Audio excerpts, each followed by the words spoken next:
બધાને ખબર છે બાપ કે એક દિવસ આપણે શમશાનની રાત થવાનું છે, અને છતાં આપણે આખી જિંદગી આમ કમાવા માટે પડાપડી કરીએ.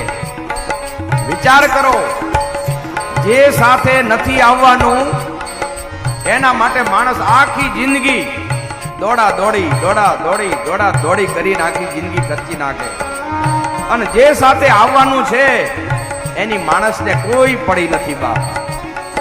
અને એટલા માટે સંતો કહે છે કે ભાઈ શું કામ મરે છે?